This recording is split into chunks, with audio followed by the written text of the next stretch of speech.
Yeah, it's always good to smile. And hey everyone, and welcome to Chef AJ and Friends. I'm your host, Chef AJ, and today is the fourth Monday of the month, which means it's time for Goodbye Lupus with Dr. Brooke Goldner. And this is the month of June, which happens to be PTSD Awareness Month. So we're going to talk about that a little bit. Please welcome her back to the show. Hi, Dr. Goldner. Thanks so much for being here. Good to be back. It's good to see you. Yeah, how is that situation? Oh, thank you. How's that situation with the dust or something there was something in Texas that what was it? Dust storm? It wasn't bees. What was it? Why I can't I? don't know. We're okay. I don't know. But there was it was causing allergies. There was Oh, that was back months ago. Yeah, that's every year. and what Oh is no. that? So Texas is so large that we have multiple climates here. And I just happen to live in Houston, which is subtropical. And it makes it beautiful. I mean, it's green and lush and flowers. It's absolutely gorgeous. And it also means that the pollen can become incredible at times. I mean, I grew up in the East Coast where we had spring, we had seasons, we had flowers and trees and stuff, but nothing to the level of here. And so literally, I was telling you about that at certain times of the year, the pollen from the trees are so intense, it coats the streets, the cars, the houses, everything's yellow. I have never seen anything like that anywhere else. Maybe people are watching, maybe you have something like that where you live, but even people who've never had allergies before, sometimes it hits you. Yeah, where it's just intense pollen. So yeah, that's just normal here. That wasn't even like a special storm. That's just the time of the year. It's pretty wild. That is something. Yeah. So did you post any pictures about that? That sounds very interesting. I've never posted that online, but I've definitely shared it with others through my text. Like, check this out. I mean, you literally, if you leave a car outside, it is completely yellow. Yeah. Yeah, I think, did I send you a picture of that? Yeah, I'll check, but that just sounds like terrible, actually.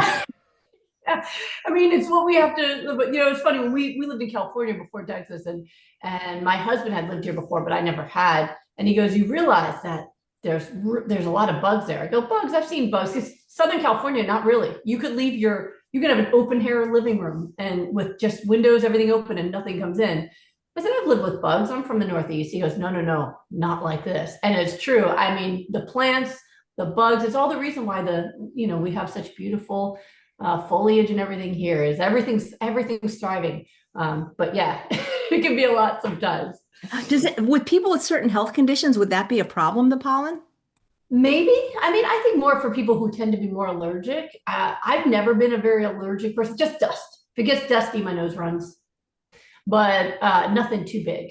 Whereas my husband had more severe allergies. So when we first moved here, the first time that pollen came out, his eye closed. And I thought he had pink eye or something. I said, I'm getting the kids away. You go to the doctor. Like, we're going to stay away from you. And the guy, the eye doctor went, "Well, welcome to Texas. You're just responding to pollen." But it was only the first year. And then he adjusted. We lived pretty healthy lives. So his body adjusted. It never happened again. So just the normal kind of runny nose where your nose is like, it's too much yellow. We have to get all this pollen out. So we don't have too much of an issue. So I think people who have allergies probably have to, take something for it. But most folks actually feel better. I find just with the humidity, I find that people feel really good with that. As much as people don't like humidity, it's actually pretty good. Our skin is healthier, feel better. I find overall, although we limit the outside time to when it's reasonable temperatures, which are limited now as it gets into the summer. Although I saw with all the issues going on with climate that New York might hit 100 degrees before Texas does. So you never know. How hot does it get for you in the summer? Well, it depends. Again, with the climate has been so different lately. Last summer was brutal where we had more days in the hundreds than ever before. Usually it's very humid and we'll be in the 80s and 90s a lot. And then some days that hit 100 or low hundreds. Last summer was hundreds a lot and 80s over this at night. So it never cooled, which made it really difficult because if I tried to swim in our pool, I actually felt like, it felt like remember the old Bugs Bunny cartoons Yeah. where he was swimming and then all of a sudden there's carrots coming in and celery and it turned out he was in the soup. I felt like someone was going to throw carrots into the pool because it was so hot in the pool without turning the heat on, just because it never cooled off. I'm like, I'm getting cooked. I think I'm just going to not be in the pool. So far, yesterday I was able to be in the pool between thunderstorms, and it was just nice. So it just depends, but it's definitely hot and humid. But most of the year it's beautiful, and that's the thing, is that the summer's hot and humid, but the rest of the year is mostly spring-like and gorgeous. We do get winter here, so we get about a month where it's kind of colder than it was in Los Angeles, but usually not freezing. So that's why in recent years, when there has been one day of freezing, all of a sudden we have no power for a week. But most of the time, it's actually amazing. I love it here, and the people are warm too. As a former New Yorker, Southern hospitality is real, and yeah, I'm super happy out here. Even if the pollen is angry every once in a while, most of the time it's pretty awesome. That's great. Well, everybody has different weather, and that's why people live in different places, I suppose. Yeah. I wanted to be where there wasn't really winter anymore after living. So after I did my medical training in Pittsburgh, and that was it. I was done. Just so much snow all the time. I'm like, I need to be where there isn't winter anymore. I put my time in. Nice. Okay. Hey, guess what? We were talking a little bit before about whether or not Instagram was working. You are live here on Instagram again. So congrats. Instagram. Yeah, got it. Aw, Nice. nice. So PTSD is something that I think a lot of people think of that veterans have. That's where we hear about it a lot. Yeah, absolutely. PTSD, short for post-traumatic stress disorder, it was first documented in veterans because they are exposed to extraordinary trauma. I mean, PTSD typically comes from, or at least originally was thought to only come from life and death situations where you think you could lose your life. Well, people who are fighting in the military literally involved in brutal warfare, seeing people around them get killed, killing themselves. It's extremely traumatizing. And originally, they didn't even have a name for it. They just knew people came home from war, never quite the same, and they would drink a lot. But they started to understand it and they named it. When I was, I don't remember, I think we did talk about this before. When I was in medical school, I had a patient that I was told would never get better. He was a long-term commitment, which he was in his teens. And they're saying this is probably not someone who could live out in the world because he ends up in the hospital so much, but you can go learn from him. That's what I was told. Can't help him, but you can learn from him. And so what I did was I spent time with him every day, a lot of time. I played chess with him. He would beat me. This guy was brilliant. Talked to him about his life, talked to him about where things started. And what I was able to put together was that every symptom he had matched symptoms you would see in PTSD. But it wasn't, and he had an extremely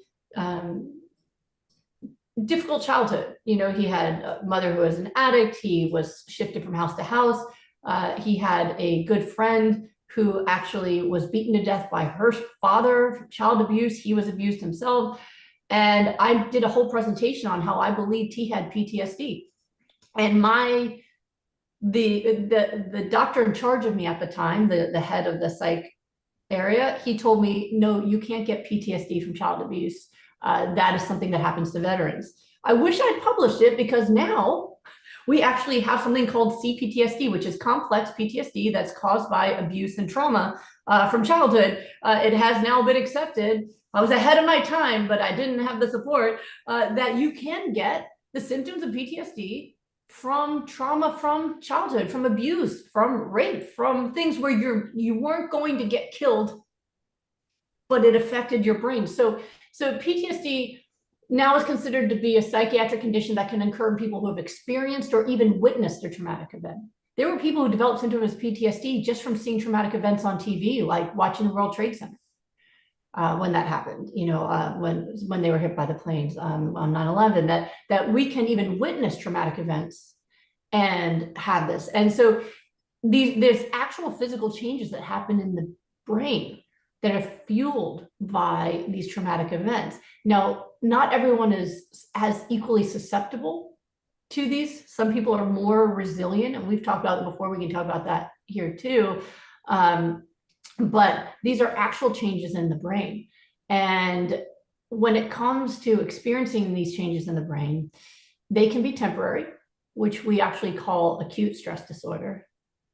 And while technically in psychiatric manuals, acute stress disorder, you have all the symptoms of PTSD, which we'll talk about, like depression, anxiety, flashbacks, nightmares, feeling very hypervigilant, fearful, dissociating, all the stuff, that you can have it for a short term.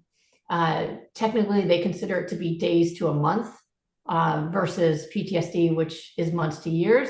I have found that people can still have what I consider to be acute or temporary trauma disorder that can last up to 3 months. What I've seen working with folks, that still doesn't become PTSD. Like it peaks and then it's getting better over those 3 months, and then they kind of get back to a more normal state, versus PTSD where it stays months to years after what's happened, and people tend to relive what's happened as if it's brand new.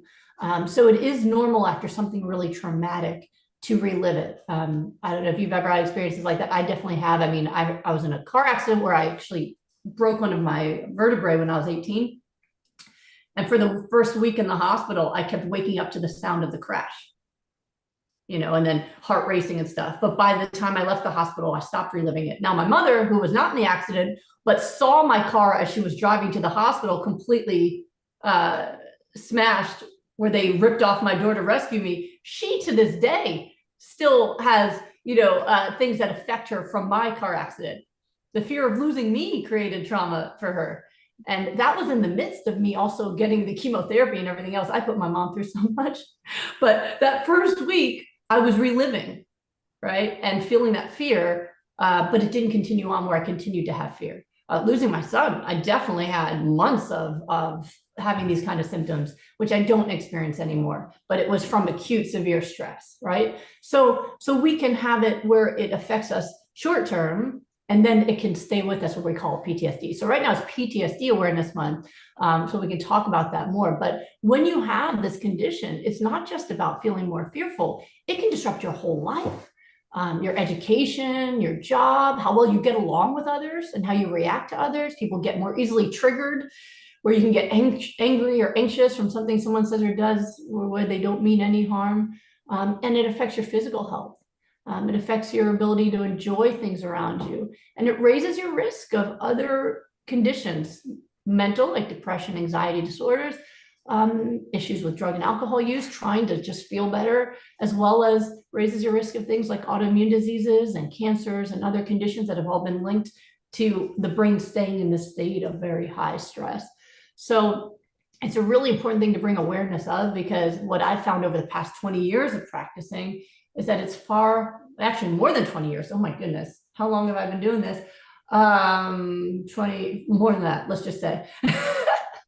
But what I've seen over the decades that I've done this is that it's more common than people have realized. Trauma affects many people around the world. I think that we're more and more susceptible to it nowadays, because I think having such lives where we're exposed to things through social media, through live news. I was just talking to my son yesterday. He was talking to me about how he feels like he's living through the first World War situation in his lifetime, and all the things he's going to have to tell his children he lived through between the pandemic and world wars and all this stuff. And I said, it's every generation seems to have some kind of big war. And I said, when I was a kid, I remember when Desert Storm happened, and he'd never heard of Desert Storm. I guess they're not teaching that one in school, but I said that was one of the first wars where we were live streaming news videos of people, where we could actually see people who were dead on the field.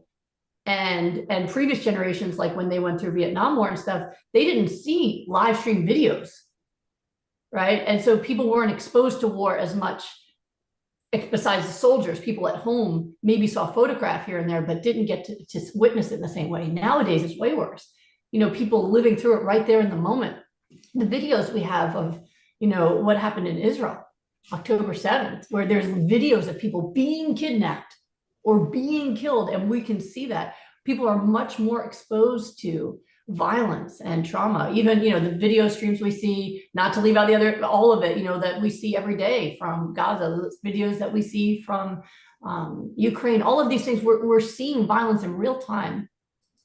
And it's affecting us. It's affecting our brain. It's affecting our emotional health. And people who are already traumatized by other things are actually much more susceptible to developing more PTSD, more trauma as they're continuously exposed. So I think nowadays we are living in a world where we are much more exposed to violence and traumatic events in a way that we wouldn't have been before. So we have our own personal lives trauma, and then being witness to all the traumatic things happening all over the world at the same time. So I think it is really important that we raise awareness to the symptoms and what can happen to people to make sure that they get the help they need. So we maybe go over really quickly, like for dummies, what are the symptoms? Are certain people more susceptible, and what do we do about it to help people? Well, not for dummies. Yes, we are more susceptible if we've experienced trauma in our lives growing up. We're more susceptible if we already have depression or anxiety. We're more susceptible if we tend to not have good coping skills.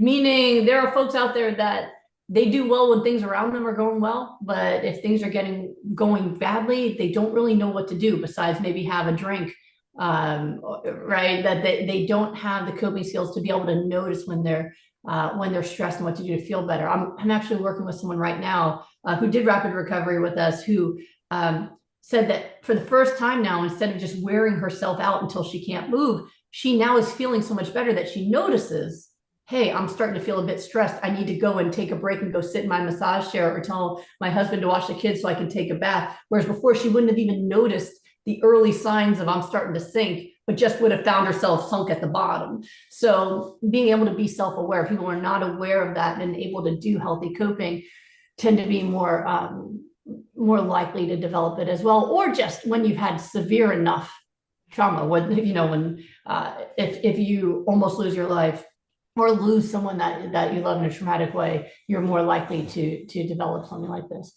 Symptoms: depressed mood, anxiety. Anxiety is a big one. So the thing about PTSD is it comes from the fact that your brain's primary job is to protect you. And when you've experienced something really traumatic where your brain now has learned that there is a real chance that I could die, that something terrible, or I could lose someone I love, when there is a high realization that this is real, the brain can lapse into this fight or flight that doesn't go away, right? So if you ever heard of fight or flight, that means danger's right there, I gotta get away, right? There's a car coming towards me very rapidly. I need the adrenaline to rush so I can act. I can see clearly, I can be heightened, and I can act to get away from it, right? But what happens is your brain stays in that state. I must be hyper aware all the time. Something bad could happen at every moment. And so this level of fear and anxiety and hyper awareness, hyper vigilance is happening all the time, where you can't get back to that normal state to go, okay, I'm safe now. I can just wait till something bad happens to get stressed. So I think it's kind of an overcompensation of some people's brains to trying to protect us, but then the enemy becomes not the threat, but that response itself. So people tend to be more anxious, or very anxious, panic attacks, flashbacks. So just a constant reliving of those events that triggered it. So having the images come back, or finding yourself reliving that moment or the thoughts that happen. So a lot of times people say, multiple times a day, I relive it. I can see it. I can remember every thought I had in the moment. I remember it all playing out. And it's like you have to watch this movie of this horrible event over and over again. So flashbacks, nightmares. People tend to have nightmares either of what happened or nightmares that are unrelated to the event, but relive the emotions. So when we sleep at night, our brains are processing the emotions we've experienced. So for example, I was working with someone to overcome trauma who had childhood traumas that growing up, where they lived in constant fear, that they had escaped her abusive dad. And so her mom kind of lived in hiding pretty much, and so there was always a fear. What if he finds us? But her nightmares weren't about that. Her nightmares were about a monster chasing her and her mom, running from a monster that was trying to kill them, right? So the brain is trying to processing the emotion. And so people tend to have very poor sleep, but when they do sleep, there's often these nightmares. Part of the reason they have trouble sleeping is because of the adrenaline. It's very hard to sleep when there's adrenaline going, right? And two, if your brain thinks it has to protect you, it doesn't want you to sleep, because what if something happens? So that's a lot of the reason why folks with PTSD often will refuse to take a sleeping pill because they want to be able to wake up if there's an emergency. And I was telling them, you will, your adrenaline response is intact. But there is this kind of over wiring, basically, where you're over so much adrenaline that you have trouble sleeping, which then makes you more likely to also be more anxious and more depressed. Some people feel an emotional numbness where they kind of can't feel the emotional connection to the people around them, that there's just this kind of a blunting effect where you can't feel anything but the fear or the sadness. But it's like, I know I love this person, I can't connect to this feeling right now, right? So you're just kind of blunted and numb. Dissociation, where you don't quite feel like you're in your own body.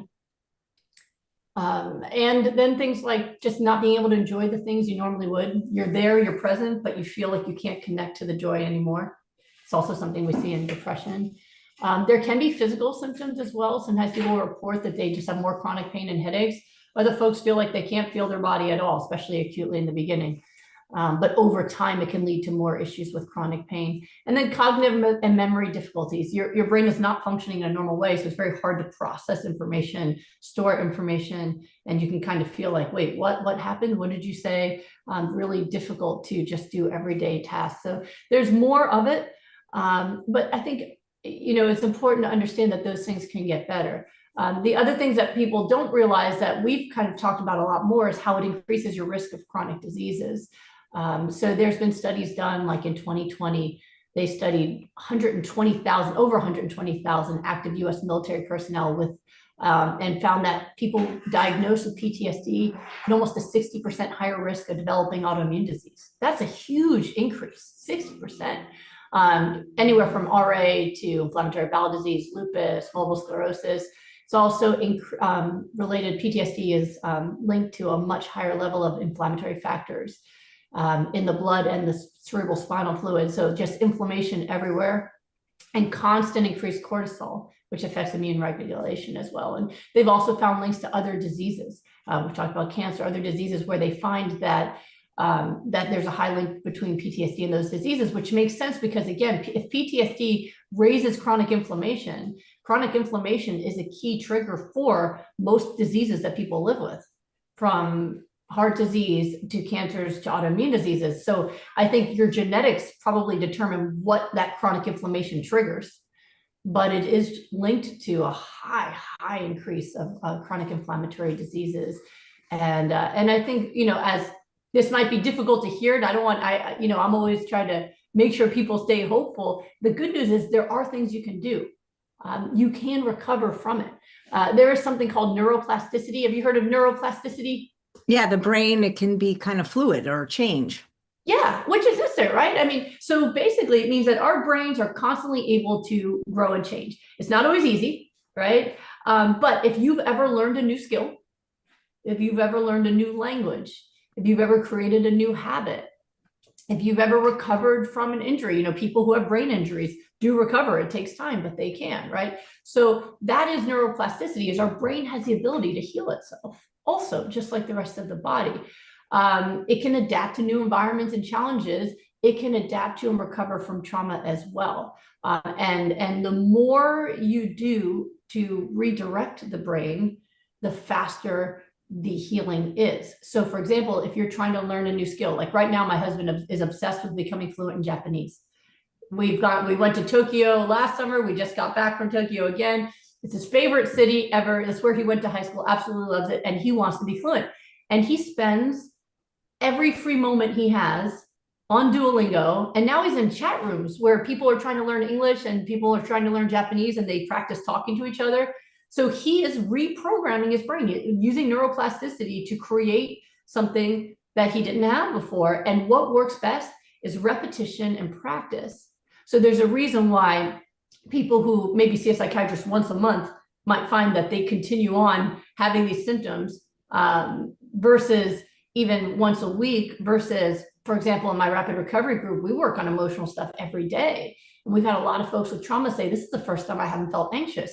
Well, they're listening to me every day, and if you don't like the sound of my voice, this isn't good for you. But if you do, if you don't mind listening to me, people find it healing, where I say, okay, this is what I want you to focus on today. This is what to do when those thoughts come up. This is what you do. So if you practice something every day, so if you're working in therapy for trauma, which I recommend people do, make sure that whatever assignments your therapist gives you, you're working on those daily, not just weekly, because otherwise you have plenty of time to reset. If you try to practice a new habit once a week, it's not going to form a habit, right? You got to do it daily. So we do need to do the work, and it can be difficult, but boy, is it important, right? We can't just let this become our new way of being. If you were able to live without PTSD before the trauma, you can without afterwards, but you do need the right kind of help, and you need to practice those new habits every day, and you can heal from trauma as well as these other diseases. And it's why I incorporated that work into my recovery work, because people without trauma, depression, or anxiety, we just changed their diet and they're better, which is wonderful.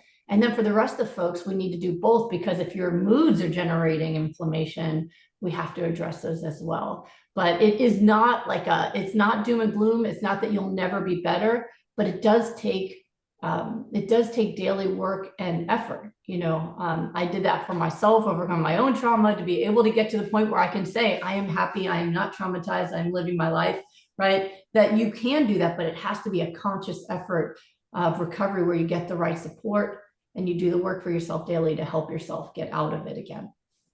Did you seek help to overcome your own trauma, or were you able to treat yourself?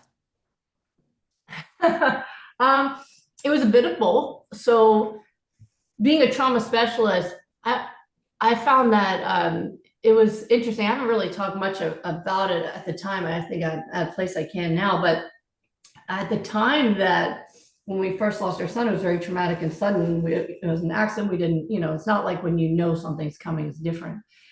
And I remember I kind of had two parts to me, because I had the part that was experiencing it, but then I had my psychiatrist part that I actually could hear myself coaching myself. It was really weird, where I could actually hear it. And I could hear myself saying, okay, so you're in shock right now.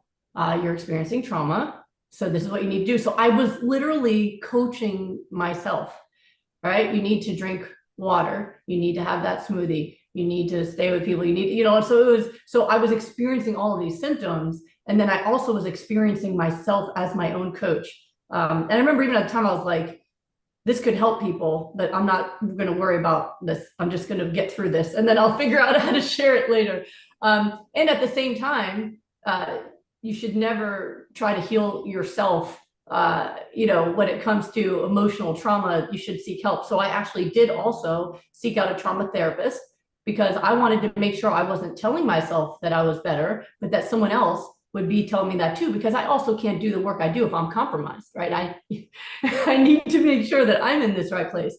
And so I made sure that I got a trauma therapist for myself, my husband, my son to talk to, even though we talked every day, which is such an important part of recovery. We did it together, the three of us, every day, all day long. We talked, how are we feeling, how are we doing? We hugged each other, we cried together, we laughed together. We did everything we could to, I called him my best friend, who he's someone that, like, we've been there for each other. He had a very traumatic life, and yet is also someone who's buoyantly happy. And my first instinct is, I need this person's help. And he flew in next day and was here too, so that he could be there to make sure that we were good too. So support is essential. Talking to the trauma therapist, though, she actually dismissed us pretty quickly. She said, your son's doing amazing. He's brilliant and incredible, and I'm so glad I met him, but he's great. I think that he's getting what he needs from you and his dad. Same with my husband. Even to me, after I think 3 times of talking to her, she started asking me questions like, you're doing so well. Can you help me understand what you're doing so I can help other people with trauma? And I'm like, all right, I'm not teaching mode right now. If you think I'm coping well, she's like, you're coping better than you really should be. And I even saw a psychiatrist too. And he said, I don't understand how you're doing so well. I wouldn't be doing this well. So whatever you're doing, keep doing that. So I still reached out for the help, because I'm not going to say that I know everything. When I'm hurt, I need help. I need support. But I did the right things. I reached out for people. We did the things that we loved, even though we couldn't feel it. So we had, at the time that he passed, it was winter vacation, and we had all these trips planned and things we were going to do as a family. And we sat down, the 3 of us, I said, what do we do? Do we go on the trips? Do we stay home? Like, I don't like it's so like it's weird. Like, how do you plan? And so what you do is whatever feels right in the moment. Right? You just decide and you keep moving. And so we just decided staying home and crying all day isn't necessarily the best thing for us. Maybe we just go and we take him with us and we just, and so we did that and we were numb the whole trip. But there were moments, and I think that's what's important is you do the things you love, even though you can't feel it the same way. But what would happen would we'd be kind of numb and sad, and then there'd be a moment of, wow, that's beautiful. Like we did we had a trip to go underground caves, and we went in them, and it was like, this is amazing, but I don't feel amazing. And then all of a sudden I'd see something, go, wow, that's beautiful. And it would last a second, but it was 1 second of connecting to something outside of trauma and depression. And then, so, maybe that day there'd be 1 or 2 moments of, wow, that's beautiful. And then sadness and trauma. But what that did is it kept reminding my brain, you can feel that. You felt that? You have the ability to feel that. It's still there. And so in the beginning, that was all we could muster, would be a moment, a second of being able to, laugh at something or feel something positive and then back into the pit. But because we did that, we kept connecting with our ability to feel good, even if it was for a second. Over time, that became a minute, and then it became a couple minutes, and maybe it was 5 minutes, and maybe 10 minutes could go by and not think about that sad thing, until we got to the point where most of the time we were good, and then the sad thing became shorter periods of the day versus all the time, and so it's very important to do that even though everything about how you feel in the moment, excuse me, everything about how you feel in the moment makes you want to just think, like, I can't feel, I can't laugh, nothing is good, like life is empty. You have to push back really hard and do all the things that you don't feel like doing, because you know that that's what you need to be able to keep living. And your brain will heal if you do the things that a healthy brain does, even though you don't feel like it. So I very much practice what I preach. Thankfully, I preached it before I had to practice it. I mean, I went through illness, but illness was nowhere near this. So, to be able to say, like, I know what to do and I'm going to do it. And you have to find a reason to do it too. Something that's compelling about wanting to live and keep going.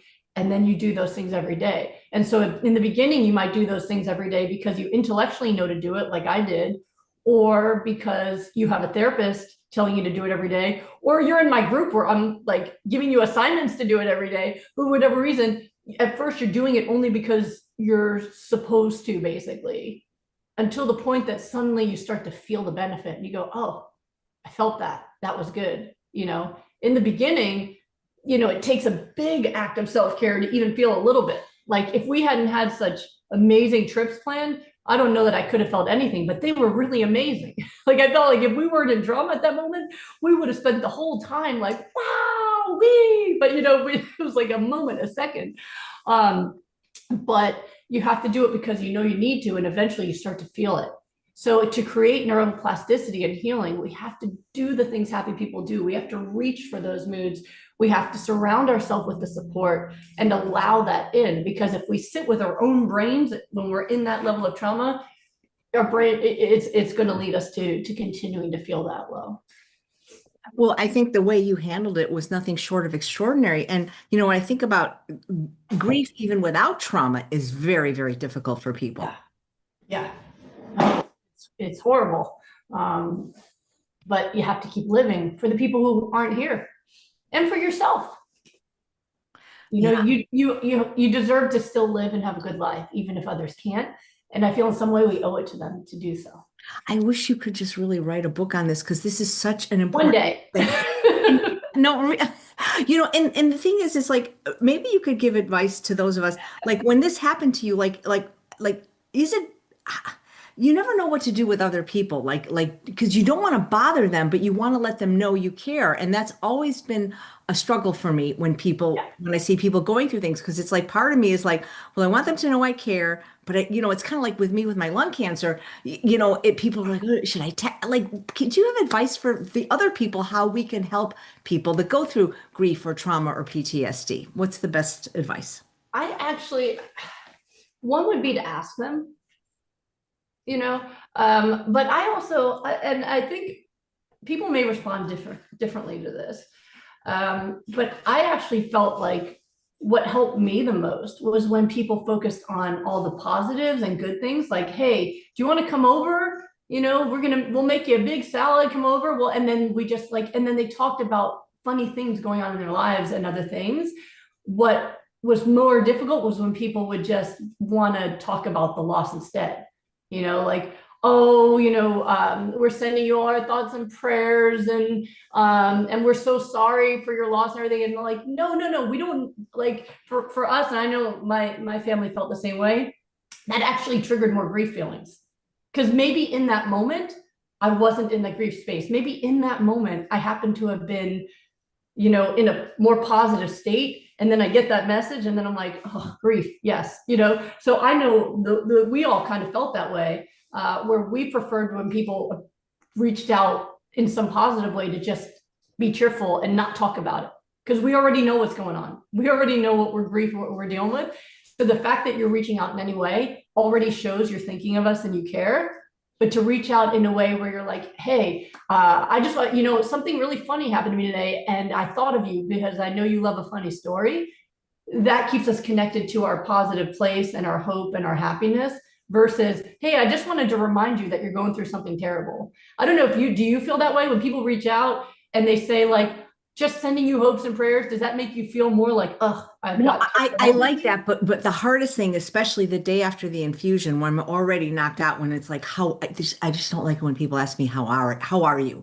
I'd much rather have them send an emoji, or, like you say, a joke, or just thinking of you. But that question drives me nuts.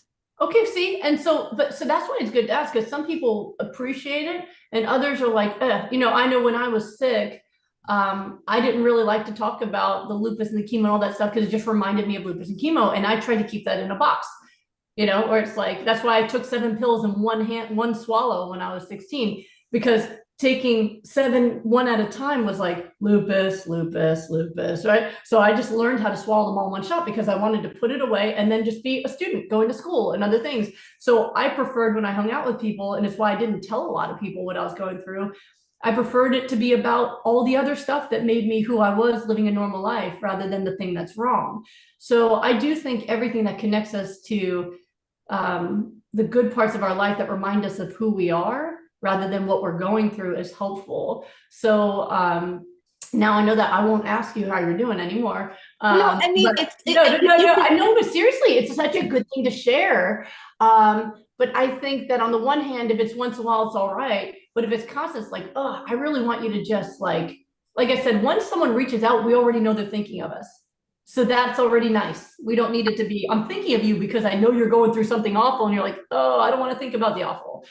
So reaching out with some joy, connection, or invitation, or, hey, I just, saw this great show, you should watch it. Then we feel like someone's thinking about us and loves us, without having it to be necessarily a reminder of what negative traumatic thing we're going through. It's not that it just really depends. Like, like if you ask me we say, how are you, without thinking about it. It's just like, and it's funny because in Chinese, they don't do that. And people in China, I was learning about how they greet each other. And if you don't know somebody, you will never say, how are you? This was explained to me by my Chinese medicine doctor, but be good if people that are asking, like if they're texting me, and I stopped answering emails. So now everybody texts me, if they would say, how are you? But, don't feel like you have to get back to me, because some days you just don't want to, Yeah. Yeah. I wrote a whole message to, I had a friend from high school post on Facebook that she lost her fiance.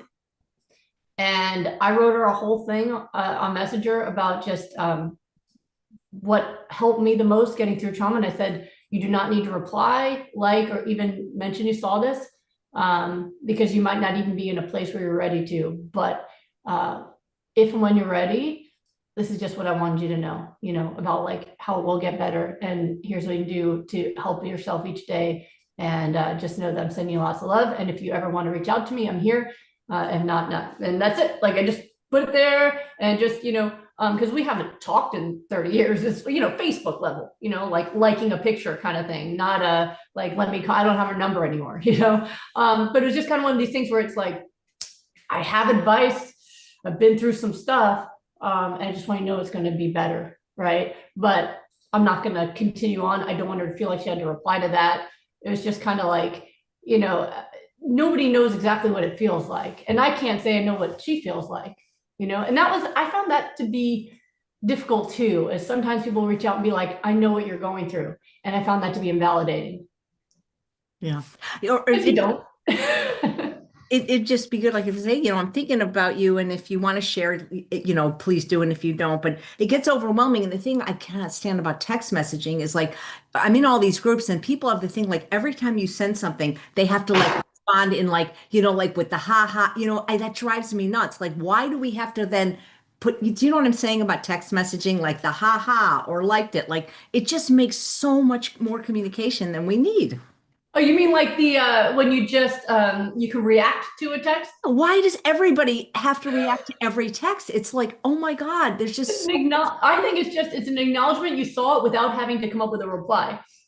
Oh, okay. Yeah. All right. Because That's sometimes I know I get so many messages every day because I give every patient and client my phone number. So if you need me, you can text me.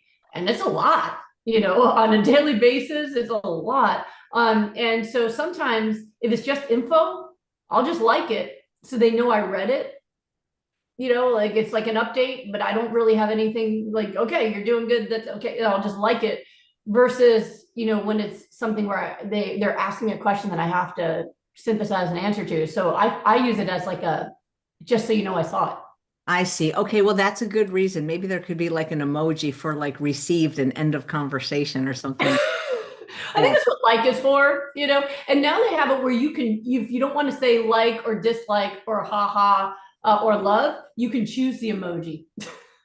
Wow, it's Chris. But see, these are things that are more individual that you can kind of share with people, especially if they're doing it a lot. It's one thing if someone sends you one card or one text, you're like, oh, okay. But I just know for me personally, I found the condolences worse because it's just a reminder of pain and loss versus someone reaching out to just share something positive or invite me over or something that felt good. So I just think we have to be aware of that when someone's going through a lot of pain and trauma, what they really need is to not think about it, because that's what helps our brain heal, is to kind of have the opposite experiences. So trauma is a part of our brain that's connected to loss and death and pain.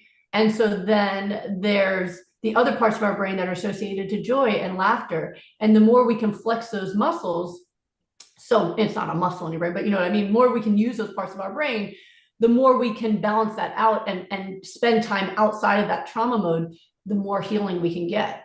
Right. And so if you can do that on a daily basis, that makes a huge difference. And that's how people can really help, is to just make sure, if you want to make sure someone's okay and there's someone personally where they live and you can stop by, then offer to stop by and say, hey, let me come by and and bring them something or whatever. That's really nice. Make them laugh. Don't be afraid of that. That's some of the most healing thing ever. That my friend who I invited over, I knew he would be awesome at that. Is like, even in the midst of the worst stuff, he could make us laugh. And again, it'd be a moment where we'd all be just our normal selves again. And then of course it hits you again, and then you're back into the devastation. But it's like, we need that to remind ourselves, like, oh, I do have the ability to feel like that again. And so this is going to be temporary and I have to get through this. And that's where, the time heals all wounds comes from. It will, if we're doing the right things, right? But we can stay in that trauma mode and never heal that wound if we don't practice coming out of it and doing the emotionally healthy things that we need to do. And that means self-care. We do need to eat our healthy food and drink our water. Sometimes you need help sleeping at first, and that's okay. People with trauma tend to have really difficult times sleeping. I know for the first 3 months, my brain didn't know how to sleep anymore. I just lay awake all night. Like, this is not good for me. So I got help with sleep. Now I don't need that anymore. My brain remembers how to sleep, but I was able to do that again, right? But I know as a trauma specialist, both as a psychiatrist who's prescribed, is there are medications that can even prevent acute stress from turning into PTSD if you get to them in enough time. And I was teaching that back in my residency. I took that on as a specialty, that I was teaching my fellow residents when I became chief resident about how to recognize early trauma and treat it. So there are medicines that can help. I didn't need any of those kind of medications, but I did take something for sleep, because I'm like, I'm not going to do okay if I can't get some sleep, right? So you need to be able to sleep to be able to recover. You need to be able to eat right. You need to exercise. Going back to exercise, I feel like was part of what saved me too. And my mom was the one who did that. She's like, all right, time to go back to boot camp. Okay. Right? Like, I needed to, okay, let me do that. And it was really good, because I was around people who didn't know anything about what I went through. So they didn't know that they should treat me any differently, which is great. People who treat you like normal, doesn't that feel good when they just act normal? Wonderful. Hey, okay, let's go run this and that. Hey, you're not lifting heavy enough. Lift up a heavier weight, run faster. Like, that felt really good to just be normal. And you get endorphins from exercise, which is healing for the brain. Dopamine and epinephrine and all these wonderful things that help us, they can help us feel better. And they also burn some of that extra stress energy off that we need to get rid of. It's very good for anxiety as well. So getting back to exercise really made a big difference. And so all of those things are necessary. And then doing the things that make you feel good. It's important to do things that are normal as well as soon as you can. I remember when I came back to work, and I think I did my first Wellness Wednesday. It was 3 weeks after. And I can tell you that 3 weeks felt like 10 months. I did my first one. And I decided to do it because my son decided to go back to school. Like, winter break was over. And I was like, if you need more time, you don't have to go back. And he goes, no, I need to go back. Like, I need to just be a student and in school again, and not just be home thinking about all this bad stuff, which is very healthy. Actually, I was really proud of him. And I was like, well, if he can go back to school, I can do this.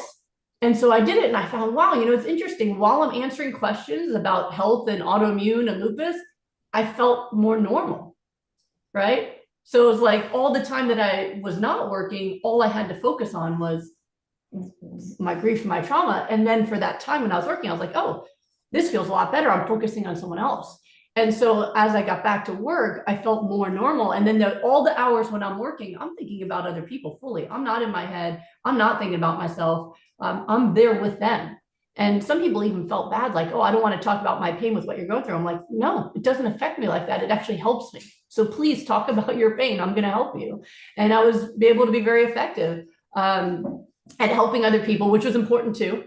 But it made me able to come out of it, just like it helped my son as well, that he was in school, working, math, science, all that stuff. And so that reinforced the recovery process versus sitting in the misery. And, I had my first 4-week rapid recovery person that I had coming out of that. It was so wonderful too, but she had experienced severe trauma, and I was able to help her. And she said one of the things that had helped her initially was her doctor said, after she had lost her husband to murder.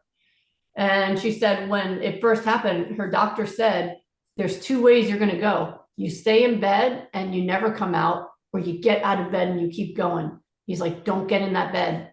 You'll never come out, right? And so because of that, she kept going to work, even though she was kind of in a weird space, but it helped her get to a place where she was functional enough that then when we did the work, I could help her get the rest of the way, right? So returning to normal activity as soon as possible after a trauma, or doing as much normal activity even while you're going through a trauma, actually is very important for your recovery and preventing stress and trauma from turning into PTSD. I agree with you. I think that's what I love about dogs in their life. I think routine is so important because it's so easy. Like, I lost Bailey, and of course I'm not that comparing it to losing a son or anything, but grief is like, you got to put one foot in front of the other, and you get up and you just, I said to my husband, I said, look, we have to keep our daily walks morning and evening, even if we don't have a dog. We can't stop doing that. Yes. You have to keep doing those normal things and showing yourself that life moves forward. I mean, we are wired to be able to overcome loss. I mean, humans, we can't go through a life without it. And we have to continue normalcy. So you're absolutely right. And even, I mean, I'm guessing that when you're doing your work, right, when you're doing your, all of your Chef AJ stuff, right, those are moments when you're free from thinking about health and your dog and everything else, right? Right. And that's why I love comedy. I mean, like, I mean, and people think I'm joking, but when I was diagnosed with cancer, which was almost like 3 years ago now, it was 2 years before I told people, my first call wasn't even to my husband. It was my comedy teacher. And I said, you need to start teaching again. This is life or death. You know, it's really the truth. That's a I, healthy part of you. Yeah, absolutely. we need it. That's what I was saying, even people who help us with normalcy. But yeah, I had so many people who were like, no, take more time off. I was like, no, I do not need that. I need to work. So as long as I went to a specialist who said, yeah, you're fine. You're not going to, you can do your job very well. In fact, I'd like you to help me do it. I was like, okay. Because that's what matters most is I'm here to help people. So I want to make sure that it's not just me saying like, I think I'm fine, but I want to make sure of that. But yeah, it felt great. Because you're all about the immune system, and my understanding is grief, especially prolonged, can affect the immune system. And I know so many people that have had loss of a loved one, and I mean, they're still wallowing, literally wallowing in it, like we're talking years later. And it's like, I mean, I want to empathize, but it can't be good for them to stay in that state No, of grief that long. yeah, they found that mourning, being in the state of mourning, increases your inflammatory markers through the roof, like someone who's actually in an acute crisis of autoimmune diseases. And I remember thinking about that too, the psychiatrist in my brain that was analyzing me through my recovery. It reminded me the most of, do you ever read the book, The Stroke of Insight? No, but I'll write it down and read Stroke it. of Insight was a neurologist who was a stroke specialist, had a stroke. And she was able to understand while she was having the stroke, she was telling herself, you're having a stroke, this is what's happening. And she actually had to rehabilitate herself from extreme disability, learning to walk and talk again. But there was a scientist in her brain that was observing this thing that she'd studied. It was very much like that for me, where I literally was observing and coaching from the psychiatrist, trauma specialist point of view as I was experiencing at the same time. And I was like, wow, this is what this feels like. All right, that's what panic feels like. That's what this feels like. Okay, now I got all the things. I understand. Right? But I was able to kind of do that duality for myself, which I'm so glad for. But it is such an important thing to be able to have, if you can't do that for yourself, to have that coach that can help you do that thing and keep yourself doing the things that you need to feel connected to life. I, again, after the loss that I had, it's interesting how you end up with people. But shortly, I think I was about 6 months in when I had a rapid recovery client who was still mourning her daughter that had died 8 years ago and had not moved on yet. And she's like, how are you doing what you're doing now and in a better place than I am when it's been 6 months versus 8 years? I'm like, well, let me tell you how. This is what we're going to work on. Here's what you need to do, right? And so I guess I'm now a better trauma therapist.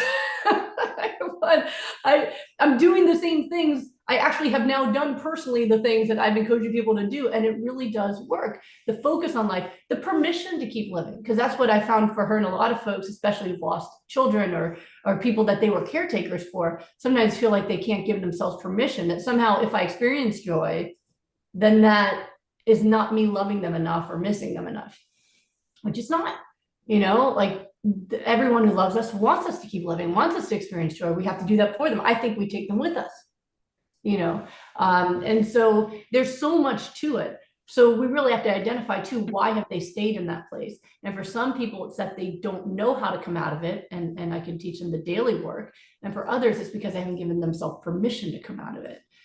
There's a whole piece in my group where we work on forgiveness. And for some people, it's self-forgiveness. Like, yes, I actually am allowed to be happy again. I don't need to carry guilt with the grief. I can have the grief and the loss, and I'm also allowed to then have other things. Like, I still experience grief and loss, but I also experience joy and hopefulness and happiness and connection, and all these other things that make life good.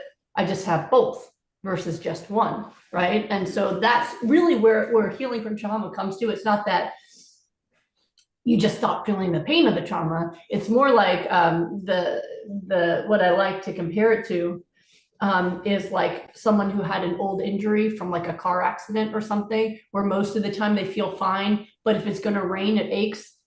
I feel like healing from trauma gets you to that place where for the most part you feel pretty good, but then things can trigger it where you go, oh, there's that pain, and you can feel it and you can cry, but then you can stop and then you can keep going, versus that pain being just present all the time. And that's really the goal to get people to is you're allowed to keep living. You have to push yourself to start feeling good. You have to have super high level of self-care to be able to feel anything at all when you've been that low. The little things don't give you the joy when you're that sunken down. You need big, high levels of self-care. You need high levels of support. You need to tell people what you need in terms of how to give you that support and help. And you need to do that stuff every single day in order to retrain yourself and your brain that you can get better, that you want to get better, and then do the steps to rewire yourself back into that healthy place. I mean, I could have you talk about this every month because I think this is such an important topic because I think people don't know where or how to heal from grief, trauma, and PTSD.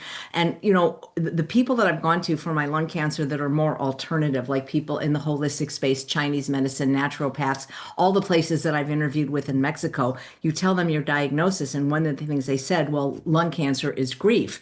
And so, I didn't realize that I had been holding on for 25 years to the 4 children that I had lost. But because they died before they were born, there was nowhere to go because there were no groups because people, and I went to this thing called Rachel Vineyard through the Catholic Church, and I'm Jewish, where they a whole weekend to help you process the loss. These are a lot of people that were for abortions. I had all these miscarriages, but they were very, very late in the pregnancy because the thing is with no body, they feel like it's no baby. And people just say things to you like, well, you can always have another one, or you can adopt, or it wasn't a real baby. And this was the most profound weekend of healing I've ever experienced. We actually had a memorial service for our children. And it was like, for 25 years, I had held on to that. So that is so beautiful. And it's so important, you're not alone in this one.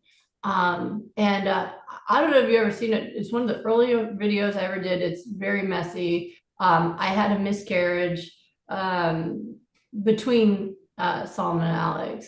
And it was nothing health related. It was actually just that when they biopsied, it was 2 sperm, 1 egg. So it just can't continue. Right. It's not supposed to happen that 2 sperm can hit 1 egg, but it did. And so it went from a baby with a heartbeat to a tumor. It just did. And so it was just, and that's just, so there was nothing I did, nothing I'd done, but it was very traumatic and very heavy, very hard. And so Thomas actually did that for me. He said, I think we should have a memorial. And he created it for me because I was just crying. And he's like, are you okay? Are you crying too much? I said, no. I know I should cry as much as I need to. So I'm doing my thing. I need to cry and process this.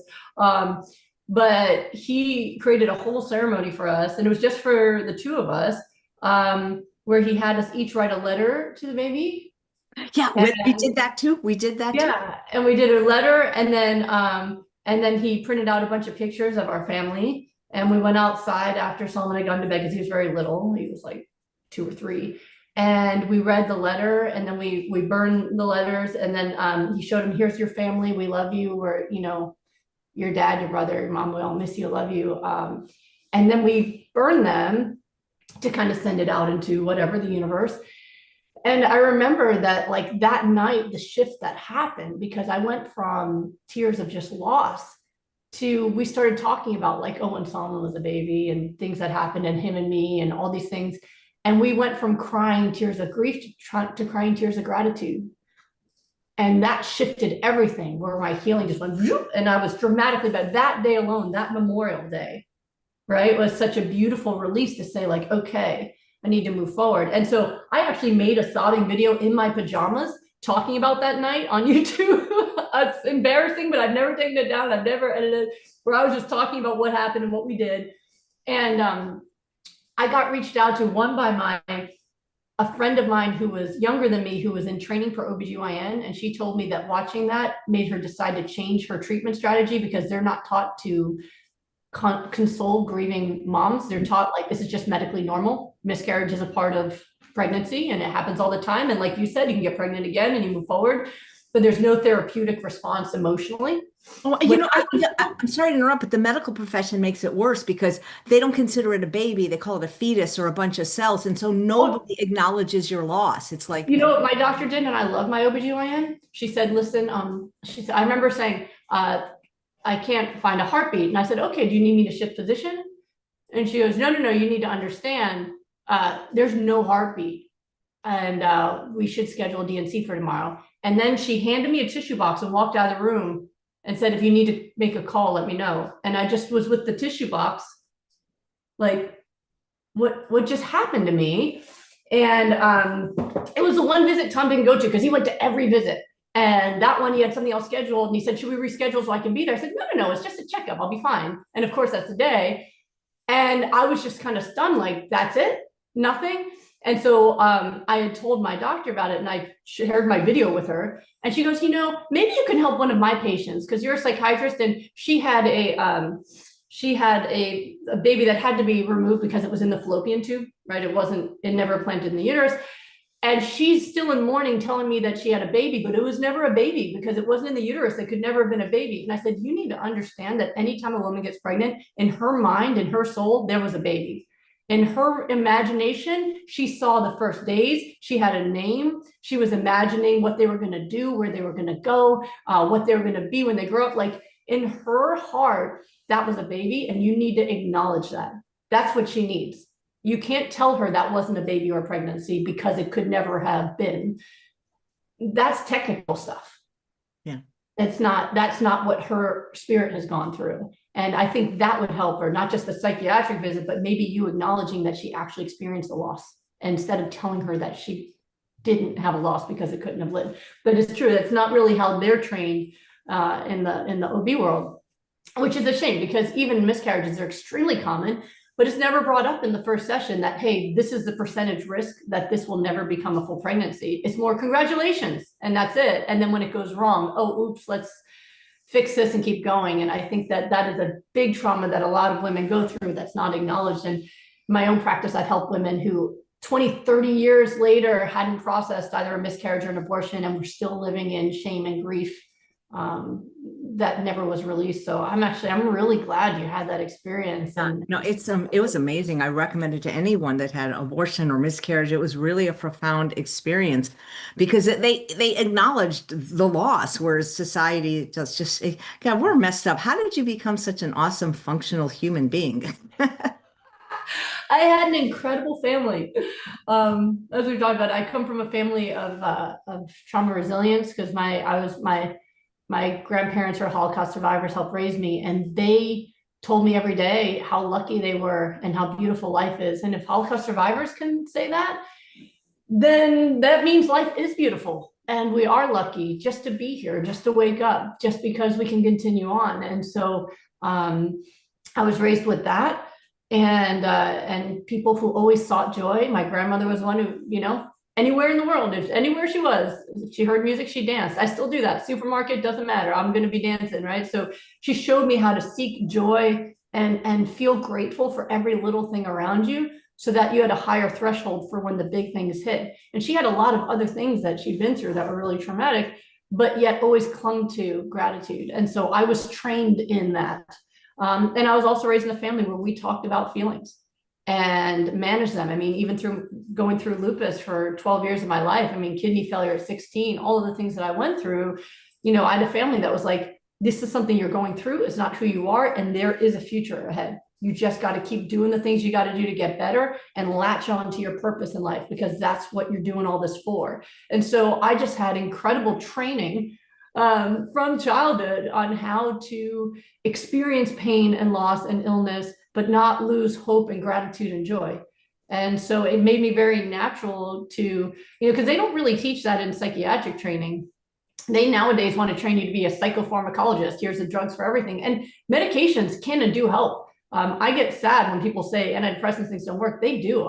You know, when people on the brink of suicide, conversations about self-care do nothing. Like at that point, people do need help, and those things can help, but it doesn't change what created that problem. And so I kind of look at it like, you know, if you hurt your back working out, taking a painkiller isn't enough. You have to do physical therapy to fix the injury and to learn how to not have that injury come back. And so I think of therapy work as the same way, that like there's the injury that medically maybe you can help.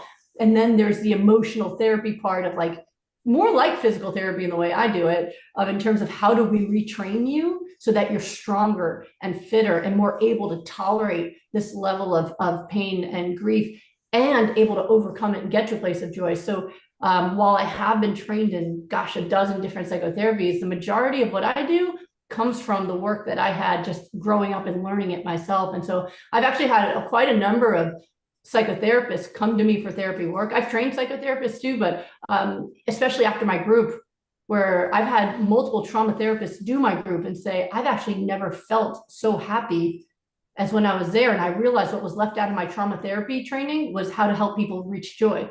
It's more about coping, getting through, not killing yourself, not doing all the negative things in your mind, but not about how to become joyful. And I want to learn that part from you. And I think that part comes more from my grandma than all of my years of training in any other way. But I put it all together. All of those things come together, the technical training, the medical training, how the brain works, and then my own experiences. I've been through enough things and come out the other side, whether it's reversing autoimmune disease, over not developing an attachment to disease and having happiness through medical stress and, chemo and all the things I had to go through, as well as overcoming loss and grief. And being able to continuously come back to a state of health and joy. So I use everything I've ever been through or learned every day to help others. And I feel like that's what makes it all worth it. Yeah. You mentioned panic attacks. Does everyone that have panic attacks or has panic disorder also have PTSD? Not necessarily, but it is a very common thing. People with anxiety disorders can develop panic attacks. Sometimes people just go through something really, it's one singular traumatic event where they don't feel like PTSD all the time, but when that specific thing happens, they start to feel anxious. So it can become more like that, where it's connected to one specific thing. It also can be from medical disorders. So whenever I meet someone who's having panic attacks, I also, that's the thing about being a medical doctor as well, go through all of the different things that could medically cause it. Because if someone suddenly develops panic attacks without trauma, I need to know what else is going on. And there can be issues like certain types of tumors, thyroid conditions, other things that can cause a sudden onset of anxiety and panic, especially if there wasn't some kind of trauma that evoked it. Then I'm going to be looking first to make sure we didn't miss anything medically. And I've had that happen many times, where a primary care doctor sent someone to me and said, oh, they've got anxiety or depression. And I look at them and I go, doesn't make sense. Let's look at what's going on with you medically. And then I go, no, this isn't that. This is actually their thyroid. This is, other things that they didn't even think to look for. So yeah, you can have it from other reasons, but it is a common reason. If it comes where you weren't having it all along, it would be trauma related. No. And so if I heard you correctly, stress that's not dealt with could turn into PTSD? Well, I wouldn't say stress. That can turn into anxiety, but negative effects, traumatic events that are not processed can develop. They can go from just acute stress. So we call it acute stress disorder, meaning not just normal stress, like I got to get to work on time, I have a big thing to do, but stress like you were emotionally stressed by something traumatic. It can be a short-term event, and if you're doing the right things, you can get back to normal. But if you don't do the work to process it and help yourself heal, then your brain can heal in the stress state. So heal meaning, like it stays in that state of like, okay, now I live in this place of chronic fear and depression and hypervigilance, rather than coming back to normal again. And so that's what PTSD is when you stay in that state of pain and loss and grief and fear, rather than coming back to that place of a more normal way of living, even if you do still have some, like I said, you can still be reminded of it and feel those feelings, but you can come back to normal versus staying in that stuck state. That's what PTSD really is. Nice. Well, you seem like a true expert on it, but do you have time to help people with trauma? You're so busy with your groups. Do you have time? Yeah. Well, yeah. I mean, I do psychotherapy for people who are either out of the country or in the country or in the states where I'm licensed for medical work. So New York and Florida, or New California, Texas, Hawaii.